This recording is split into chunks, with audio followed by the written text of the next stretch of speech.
So I should at least mention 10 Ps because it's like my own thing.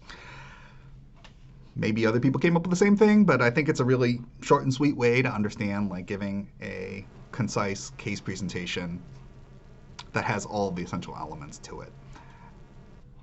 Not particularly groundbreaking though.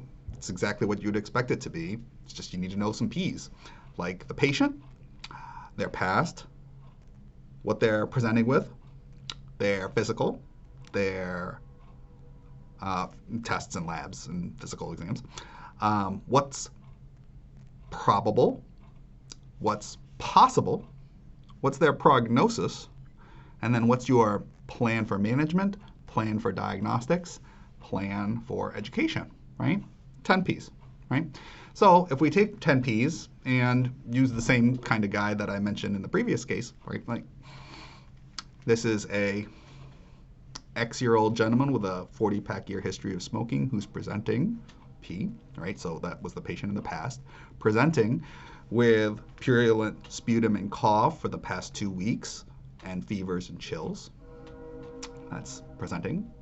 Physical. His physical exam reveals fever of 101.4 and rhonchi and dullness to percussion in the left lower lobe. X-ray with left lower lobe infiltrates.